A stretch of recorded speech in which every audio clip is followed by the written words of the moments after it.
Hi, I'm Gina with Nash Knowledge, and we're here at CORE, the Center for Organ Recovery and Education, and I'm here with Sara McMahan, the Digital Brand Coordinator for CORE. Thank you for having me. Sara, can you tell us more about your role here at CORE? Of course. So I'm the Digital Brand Coordinator. So I work with our social media and our website to spread awareness about donation and also to share stories. And what is the mission and the vision of CORE? So our mission is to save and heal lives through donation, and our vision is that every potential donor will make a pledge for life. That's so great. As you know, my dad is a liver transplant recipient, and my mom volunteers here at CORE, and we are just so unbelievably grateful for the organization, every single person that works here, every single person that volunteers, all of your partners. You all just do such an amazing job getting out there in the community, debunking the myths that are out there, and just making donors, donor families, and recipient families just really feel like they're part of this CORE community, CORE family. So thank you. Thank you so much for your kind words. We really hope that our passion for donation shines through. So can you talk about what really sets CORE apart, some of the history, not just of CORE, but of transplantation here in Pittsburgh? Yeah, absolutely. So we think one of the things that sets us apart is Dr. Thomas Starzl. He was considered the father of modern transplantation, and he was the surgeon who had one of the first successful liver transplants.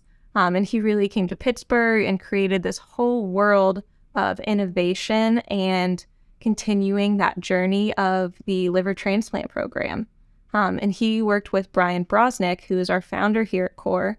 And Broznick was one of the first organ procurement coordinators who worked with Dr. Starzl and really brought that into creation for our country.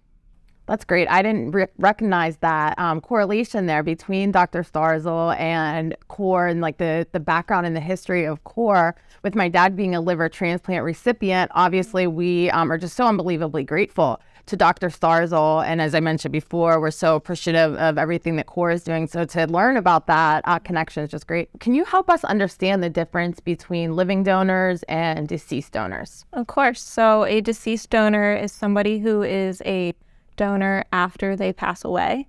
And a living donor is somebody who wants to donate while they are still alive, which could be a kidney or portion of their liver. So the reason that living donation is so important is that it provides that opportunity and frees up a donor from a deceased donor for somebody who's still on that waiting list. So when somebody does sign up to be an organ donor, what does that mean after they've unfortunately passed away? So after they pass away, CORE becomes involved, and it is so important because that donor could save up to 8 lives, and they could heal 75 others through their incredible gifts. And that lets other people, continue on in their life, and that donor lives on through them. And it also provides a lot of comfort to our donor families. Because here at CORE, we become their support system. And though it's one of the worst clubs to be a part of, at the same time, it's one of the best, because nobody wants to go through that tragic grief. But our donor families tell us all the time how much comfort it provides them, and that here at CORE, we truly do become a family and welcome them in. Yeah, no, that's so great. And one of the things that I've just heard over and over again is that you see all aspects of this organization. Mm-hmm. You probably see all aspects of donation, living donors, deceased donor families, recipients. Just how, can you maybe even try to articulate what a donation means to somebody who otherwise may not have made it? Of course. So, it is hard to articulate, but the fact that they get to live on, they have this immense amount of gratitude towards that donor family. And you'll see over and over when we do have family meetings that they just want to hug them and cry and say thank you for the gift of life that they've received and the fact that they get to continue on with their own families. And oftentimes, donor families and recipients that meet do become each other's family as well. So donor families still get to live and be a part of that life. That's so precious. Like, it's just such a precious gift. And I can't even imagine being able to witness that and see all of that firsthand. And after you see something like that, I'm sure it's so hard for you to wrap your head around how people cannot be an organ donor. So if maybe there was one thing that you would share with people who are on the fence or kind of hesitant to sign up to be an organ donor, what would you share with them? So I'd share with them that, you cannot take your organs with you after you pass, and you could impact 8 families and give them, more time with their loved one. You could also heal 75 other people and give them a better quality of life. And also that, a lot of family members really like if you register that you take that decision off of them when they're having the hardest day of their life, that you helped make that one piece of the puzzle for them a little bit easier, and also give them, relief and comfort that you'll still be living on.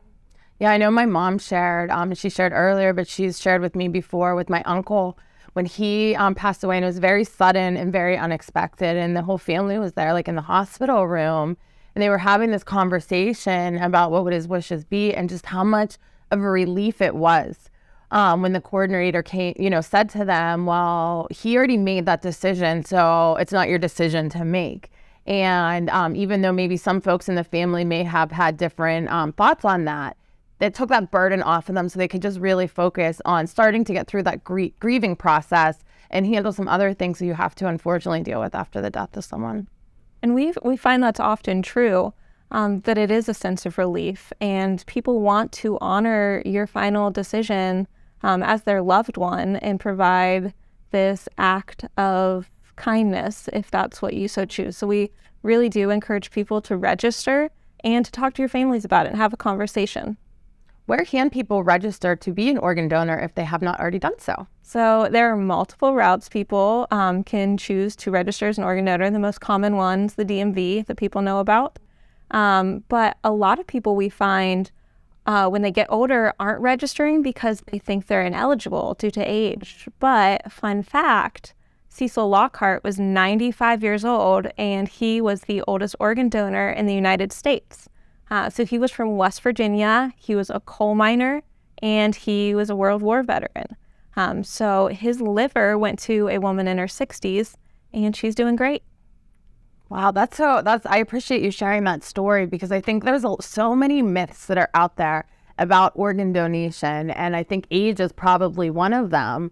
So that's amazing to hear. What are some other myths that people believe that are not true? So we often hear too that I'm too sick or I have nothing left. That's good to donate. And we always say register and let somebody else make that decision, when you have passed, because you never know at what point, the doctors are going to be the best judge of that. That's great. That's I think such a critical thing. Just register. Just register, because you just don't know. And wow, that's good. But you can also go on our website, corps.org/register. And in the state of West Virginia, you can register on your hunting and fishing license. Great, thank you. So what is Team Allegheny Transplant? So Team Allegheny Transplant is a group of athletes made up of donor families, recipients, and living donors. And they compete every 2 years in the Transplant Games of America, which are just a gambit of competitions that are physical and non-physical. And they help us show the world that recipients and living donors can live a perfectly happy life. And those games, they take place every 2 years at different locations around the country. And they also provide our donor families with a way to honor their donor, and just creates a general environment of support around donation. Sara, I said before, it's just so obvious that everybody that works here just really has a passion for what they do and a heart for what they do. Maybe talk about one of the favorite things that for you about working here, or what you see a lot through the volunteers. So I am a very social person, and I love meeting all of our donor families and recipients. When they share their story with you and open up, they just want to share that part of them and create that connection. And I think that's really special, that CORE lets us foster that relationship building with everybody here. So, our volunteers become a part of CORE. We consider them an extension of our workforce, but also our family. I have members that are recipients and donor families that I'll text randomly or, get a message from them like, hey, hope you're having a good day, or we'll pass something along, like a letter. I know this is your anniversary coming up. So creating those connections is very important to me. That's great. And it's so obvious. And one of the things that I love too is how much the staff here at CORE just honors the CORE family, the extended CORE family, the donor families, the recipients, the volunteers. It is just so, it's just obvious how much of a family that is, and just the gratitude and the way that you all honor everyone is just, it just comes through. One of my favorite events that I get to participate in every year is our special place ceremony where we honor those donors.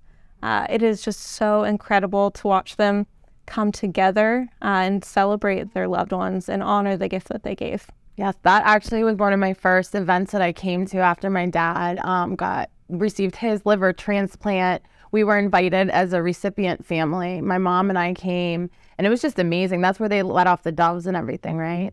Yeah. Yeah, it was so special. We have speakers the donor families love to hear from and connect to, and it allows them to connect with other donor families as well while they're here. Yeah, it really touched my heart just hearing from so many donor families and just seeing how special it was for them to honor their loved ones who have passed away.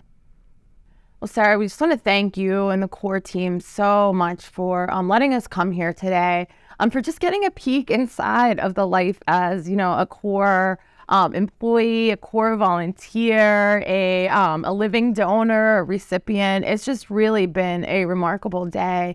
And we're just so unbelievably grateful for the work that all of you do. And we just really hope that more people sign up to be organ donors. And for us at Nash Knowledge, we want to do our part.